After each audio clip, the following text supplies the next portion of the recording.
నమస్తే. ఎన్నో ఆధ్యాత్మిక కార్యక్రమాలు మన ఛానల్‌లో ప్రసారం అవుతూనే ఉంటాయి. మనందరికీ సుపరిచితులు డాక్టర్ చిర్రావూరి శివరామకృష్ణ గారు. మనకి పురాతనాల గురించి, భారతంలో ఉన్నటువంటి పురాతనం గురించి చాలా విశేషాలు మనకు అందించిన విషయాలు మనకి ఛానల్‌లో ఉన్నాయి. మనం వాటిని వాచ్ చేస్తూ ఉన్నాం. అందరి నుంచి ఆదరణ లభిస్తూ ఉంది.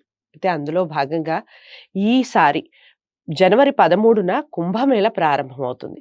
ఈ ప్రయాగ కుంభమేళ ఏ విధంగా జరుగుతుంది? దాని వెనకాల ఉన్నటువంటి చరిత్ర ఏమిటి? అసలు కుంభమేళ ఎలా ప్రారంభమైంది? ఎక్కడ ప్రారంభమైంది? సందర్భం ఏమిటి? ఈ విషయాలన్నిటి గురించి వివరిస్తారు. చక్కగా శ్రద్ధగా వినండి. ఏదైనా డౌట్స్ ఉంటే కామెంట్ బాక్స్‌లో తెలియచేయండి.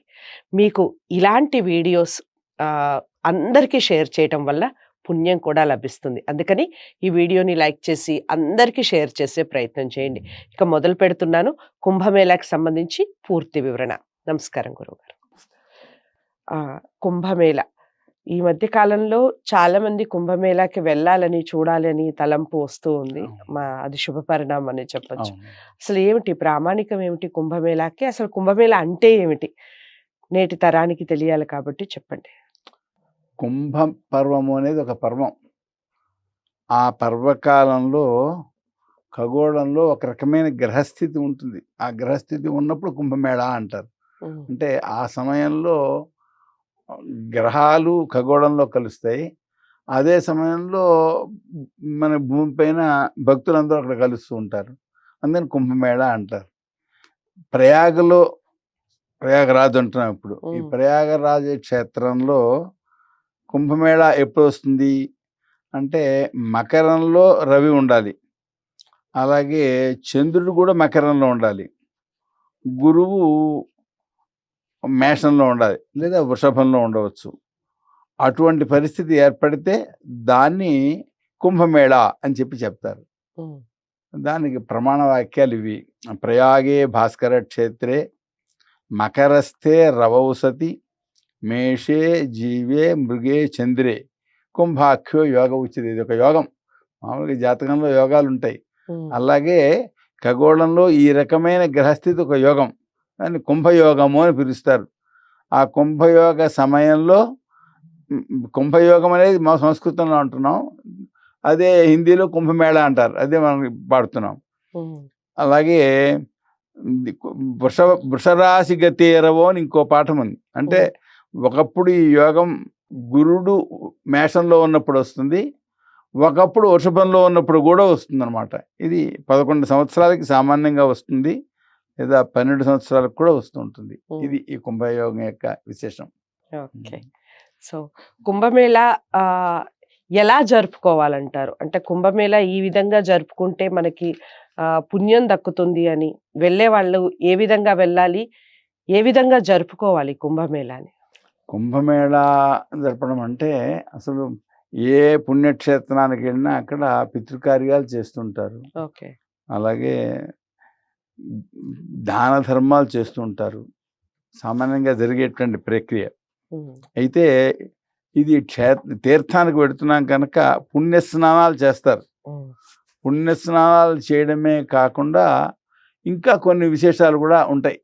ఎందుకంటే అందరూ మహానుభావులు వస్తారు కనుక అక్కడ రకరకాల సాంస్కృతిక కార్యక్రమాలు జరుపుతుంటారు. ప్రధానమైనది ఆ సమయంలో నదీ స్నానం. నదీ స్నానం కాకుండా మిగిలినవి మనం ఏర్పాటు చేసినవి.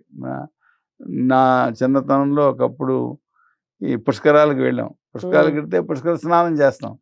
పుష్కర స్నానం కాకుండా కొన్ని ధార్మిక సంస్థలు, కొన్ని సత్సంగాలు ఏర్పాటు చేయడం, ఉపన్యాసాలు, సాంస్కృతిక కార్యక్రమాలు ఇలా వీళ్ళు చేస్తుంటారు. కానీ ప్రధానమైనది ఆ స్నానం అన్నమాట. మిగిలినవి దానికి అంగంగా జనం వచ్చారు కనుక ఏర్పాటయ్యేటువంటివి. అయితే పూర్వకాలంలో ఎవరైనా మహాపురుషులు కానివ్వండి, పూర్వకాలంలో ఎవరైనా వెళ్ళటం జరిగిందా ఈ కుంభమేళాకి? సామాన్యంగా కుంభమేళాకి మహానుభావులు వస్తూనే ఉంటారు. పూర్వం ఈ శంకరాచార్యులు వారు, ఆదిశంకరాచార్యులు వారు ఆయన వచ్చారని చెప్తారు. అలాగే కృష్ణ చైతన్య మహాప్రభు వచ్చారు అని చెప్తారు. తులసీదాసు వచ్చారు అని చెప్తారు. నేను రామలాల్ ప్రభుజీ జీవితంలో చదివాను. ఆయన మహాయోగి. గత శతాబ్దిలో ఆయన హిమాలయాన్ని నుంచి శిష్య సమేతంగా అక్కడికి వచ్చారు అని చెప్పని. కనుక మహానుభావులు రావడం అనేది కుంభమేళాలో జరుగుతుంది.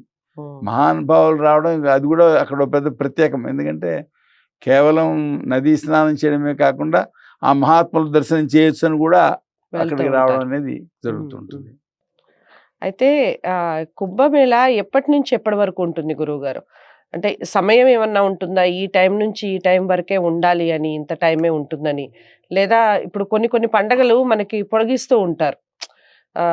భక్తుల్ని బట్టి, దాన్ని బట్టి అలా ఏదన్నా పొడిగింపు ఉంటుందా ఈ కుంభమేళాకి? ఈ టైం నుంచి ఈ టైం వరకే ఖచ్చితంగా ఉండాలి అని ఉంటుందా? ఇప్పుడు చెప్పిన ఈ యోగం చెప్పాను కదా, అవును. ఏది మకరంలో రవి చంద్రుడు ఉండాలి అని ఈ ఈ సమయంలో ప్రారంభం అవుతుంది.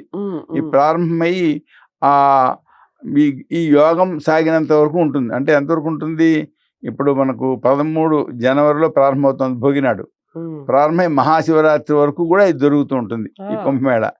ఆ త్రివేణి సంగమంలో అనమాట. మహాకుంభమేళ అంటారు. అంటే 11 సంవత్సరాలకు వస్తుంది కనుక మహాకుంభమేళ అంటారు అనమాట. కుంభమేళ మామూలుగా ఇంకా ఎక్కడైనా జరిపే అవకాశం ఉంటుందా? ఎక్కడెక్కడ జరుపుతారు అసలు కుంభమేళాని? భక్తులు వెళ్ళటానికి వెసులుబాటు ఎక్కడెక్కడ ఉంటుంది? అంటే ఈ కుంభమేళా జరిగే క్షేత్రాలు కొన్ని ప్రత్యేకించి ఉన్నాయి. ఇప్పుడు ఇది గొప్పది త్రివేణి సంగమం. ఇక్కడ గంగా నది ఉంటుంది, అలాగే యమునా నది ఉంటుంది, సరస్వతి నది ఉంటుంది. 3 నదుల సంగమం. మామూలు నదీ స్నానం కంటే ఈ నదీ సంగమం విశేషం. 3 నదుల సంగమం ఉంది కదా, ఉత్తరాఖండ్లో కూడా చేస్తారు. హరిద్వార్లో, హరిద్వార్ గంగా ద్వారం అంటాం. అంటే గంగా నది హిమాలయాల నుంచి దిగే చోటు కదా, అక్కడ కూడా ఈ కుంభమేళా చేస్తారు. అది అలాగే మధ్యప్రదేశ్లో క్షిప్రా నదిలో కూడా చేస్తారు. మహారాష్ట్రలో నాసిక్ వద్ద చేస్తారు. ఇది వేరే వేరే సమయాల్లో. అది ఇప్పుడు ప్రయాగరాజ్ దగ్గర జరుగుతుంది ఈ కుంభమేళా. అంటే ఇప్పుడు వెళ్ళాలి అనుకున్న వారు ప్రయాగరాజ్కే వెళ్ళాలంటారు. ఇప్పుడు అక్కడికే వెళ్ళాలి. చాలా చక్కటి వివరణ ఇచ్చారు గురువు గారు. కుంభమేళాకి సంబంధించి పూర్తి సమాచారం అందించినందుకు ధన్యవాదాలండి. కుంభమేళ అందరూ ఖచ్చితంగా ఒక్కసారైనా దర్శించుకోవాలి అనుకునే ఒక గొప్ప కార్యక్రమం. అందరూ ఈసారి జనవరి 13న కుంభమేళ ప్రారంభం అవుతుంది. ఖచ్చితంగా దర్శించుకోండి. ఈ కార్యక్రమం చూసాక మీకు ఎలాంటి డౌట్స్ ఉన్నా కామెంట్ బాక్స్‌లో తెలియచేయండి. తప్పకుండా వీడియోని లైక్ చేసి అందరికీ షేర్ చేయండి. ఛానల్‌ని సబ్స్క్రైబ్ చేసుకోండి. నమస్తే.